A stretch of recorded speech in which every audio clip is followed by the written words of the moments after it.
देखिए अभी हम मधुबनी लोकसभा क्षेत्र के मधुबनी विधानसभा में हैं। 6 विधानसभा मधुबनी लोकसभा क्षेत्र में आता है और मधुबनी में इस बार लोगों का रुझान क्या है? लोकसभा चुनाव का तारीख भी घोषित हो गया है, 19 अप्रैल से पहला चरण है।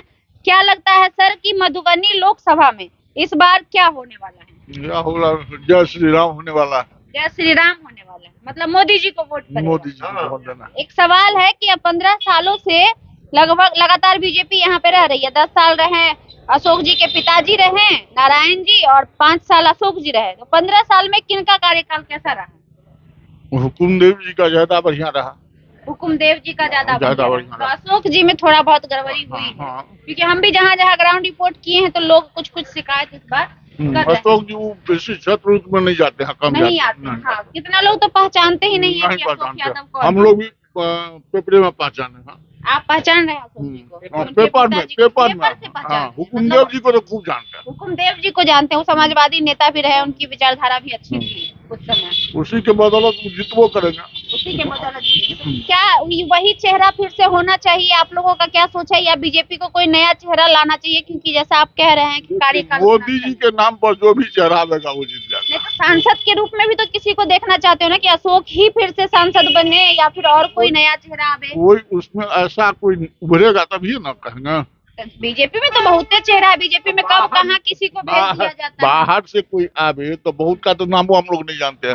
क्षेत्र में कोई ऐसा नहीं। मतलब अशोक जी का कार्यकाल उतना संतोषजनक नहीं रहा। मतलब अगर बीजेपी दूसरे कैंडिडेट को देती है तो आप लोगों के लिए बेहतर साबित होगा। बहुत बढ़िया। अगर कोई नया चेहरा को लाया जाता है बीजेपी के ही ओर से, अगर आप जैसा कह रहे हैं कि हम मोदी जी को वोट करेंगे, तो बीजेपी और चेहरा भी तो ला सकती है। उनके पास तो कमी है नहीं नेताओं की। अब ये तो पार्टी के ऊपर है। तो आपके क्षेत्र में जो उनके सिपाही काम नहीं किए थे तो आप बताइएगा ना, तब तो पार्टी बदलाव करेगी। अब यहाँ तो एक ही नारा है, मोदी जी जहाँ है वहाँ सब है। वहाँ सब है। वहाँ सब है। तो मोदी जी को फिर से अशोक जी को ही टिकट देना चाहिए या और चेहरा लाना चाहिए? नहीं, देना तो नहीं चाहिए। इस प्रकार से उनका कार्यकाल अगर दे दिए तो वोटर तो कम्प्रोमाइज करेगा। कम्प्रोमाइज करेगा। अच्छा, तो अशोक जी से थोड़ी बहुत नाराजगी दिख रही है क्षेत्र के लोगों में? बिल्कुल, क्षेत्र में तो आते ही नहीं है, तो बिल्कुल भी नहीं आते हैं। तो अच्छा, आप पर्सनली हाँ, फोटो से पहचानते हैं, कहीं कहीं देखते हैं। अच्छा, फोटो में देखते हैं, मोबाइल में? हाँ, ऐसे नहीं मुलाकात? ऐसे नहीं, ऐसे नहीं। 5 साल में एक बार भी उस क्षेत्र में नहीं नजर आए? नहीं। चलिए, तो 5 साल में क्षेत्र में नहीं नजर आए, समर्थन करते हैं सर इनके बातों का? सही बोल रहे हैं? क्या आप मिले हैं? नहीं, हम तो मिले हैं, हम जानते हैं, है ना। क्षेत्र में आते हैं, लोगों से मिलना जुलना भ्रमण करना होता है कि नहीं? गाँव घर नहीं जाते हैं, मेन रोड से जाते आते हैं। तो खैर तो मोदी जी भी आते हैं चल जाते हैं, तो थोड़ी ना हुआ फिर सांसद का मतलब हुआ। लोग कहता है कि हमारे क्षेत्र के सांसद है, तो क्षेत्र का मतलब नहीं है, तो वो कमी है इनमें। ये कमी है, ये कमी है। तो बीजेपी को नया चेहरा लाना चाहिए या अशोक जी को फिर से देना चाहिए? अगर नया चेहरा आते तो और अच्छा रहेगा, और अच्छा रहेगा। नया में कोई आप लोगों के नजर में कि और कोई हो यहाँ के कोई दावेदार जो इस क्षेत्र के हो, जो लगता हो कि जमीनी स्तर पे आप लोगों से जुड़े हों? यहाँ ऐसा कुछ नहीं, कोई लीडर नहीं है। ऐसा कोई लीडर नहीं है, ऑप्शन नहीं है। सुमन महासेठ हैं, लेकिन वो भी पार्टी बदल लिए, इसलिए उनका नहीं तो बढ़िया चेहरा थे। क्या कह रहे थे सर? बढ़िया चेहरा। सुमन महासेठ बढ़िया थे, यदि रहते दल बदल नहीं रहता तो वो कैंडिडेट बढ़िया था। अच्छा, नीतीश जी को कैसे देखते हैं? अगर जेडीयू को दे दिया ये वाला सीट, तब क्या किया जाएगा? सीट तो हार जाएगा। 16 सीट तो जेडीयू को दिया जा चुका है, घोषणा हो चुकी है। 16 सीट तो देना ही पड़ेगा, चाहे जैसे जोड़ जाड़ जेडीयू को देगा तो हार जाएगा। बीजेपी को अगर यहाँ से मिलता है तो निकल जाएगा। महागठबंधन में कौन मजबूत प्रत्याशी हो सकता है? अगर आए तो कुछ टक्कर का लड़ाई मजा है। महागठबंधन का कोई ऐसा प्रत्याशी आप लोगों के नजर में? अभी तो सब बदलते ही आता है। अब्दुल बारी सिद्दीकी सबसे बहुत भारी थे। अब्दुल बारी सिद्दीकी वो भी हार के गए। नहीं, एमएलसी को बना दिया गया उनको। हाँ, पहले हार के गए थे। पिछली बार हार गए थे। अच्छा, एक गुलाब यादव का भी चेहरा है। हाँ, गुलाब यादव है। हाँ, दावेदार है।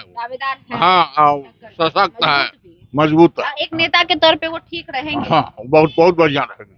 बहुत बढ़िया। बहुत बढ़िया। विरोधी का जो नेता होना चाहिए वो गुलाब यादव रहेंगे। उस तरह के हैं वो। चलिए, उस तरह के हैं सर, आप भी इनके बारे में? हाँ, बिल्कुल सही कहा। मतलब दावेदार अनुभवी, गुलाब यादव। बिल्कुल और ये अनुभवी आदमी है। क्षेत्र में भी कहा जाता है कि गुलाब यादव भले ही विपक्ष में हो लेकिन क्षेत्र की जनता को सहयोग करने का काम करते हैं। कभी किसी को विपत्ति आ जाता है तो उसका सहयोग करते हैं, किसी की बेटी की कन्यादान कर देते हैं, नहीं पैसा रहता, मतलब सहयोग जिसको कहते हैं। सहयोग आते, एक्टिव आदमी है। एक्टिव आदमी हाँ, एक्टिव है। और उनकी बेटी भी मेयर बनी हुई है। हाँ, वो भी ठीक है, वो भी ठीक क्षेत्र में घूमते हाँ, वो भी ठीक है। पत्नी भी एमएलसी है। हाँ, लेकिन बेटी को उनको तो जानते हैं, हाँ। अच्छे हैं, बढ़िया। अच्छी है। हाँ, तो चलिए, एक बिंदु जी जो बच्ची है वो आप क्षेत्र में हाँ, बहुत अच्छा है उनका। आने वाले भविष्य में अच्छा लीडर बन के उभरेंगे। हाँ, बहुत अच्छा, अभी वो बहुत बढ़िया है उनका, जहाँ भी बहुत अच्छा, बहुत अच्छा। चलिए, तो देखिए चर्चा बिंदु यादव को जानते हैं, जो गुलाब यादव की बेटी है, मधुबनी के मेयर भी है वर्तमान में, 25 साल की लड़की है। हमें लगता है कुंवारी लड़कियों में कम संख्या है बिहार में जो मेयर बनी है, उसमें से एक है गुलाब यादव की बेटी बिंदु यादव, जो वर्तमान में है। साफ तौर पे कह रहे हैं अंकल लोग कि वो अच्छी है, क्षेत्र में लोग उसे जानते हैं, लेकिन अशोक यादव के कार्यकाल से हम असंतुष्ट हैं। हालांकि मोदी जी को तो वोट करना है क्योंकि हम लोग मोदी का चेहरा देखते हैं, लेकिन अगर हम बात करें अशोक यादव की, तो अशोक यादव का कुछ ऐसा कार्यकाल नहीं रहा, संतोषजनक नहीं रहा। क्षेत्र में तो बिल्कुल आते ही नहीं है। पेपर में फोटो देखते हैं या मोबाइल में वीडियो देखते हैं तब जानते हैं कि अच्छा ये हमारे सांसद हैं और ये कुछ कह रहे हैं।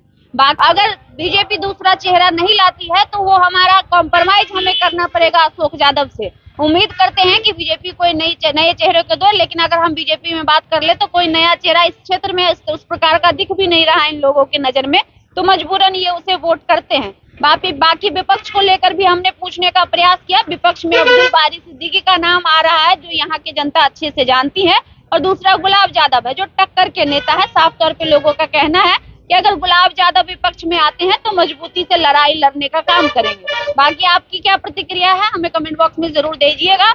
आप लाइव लोग न्यूज देख रहे थे, मैं आपके साथ खुशबू राय।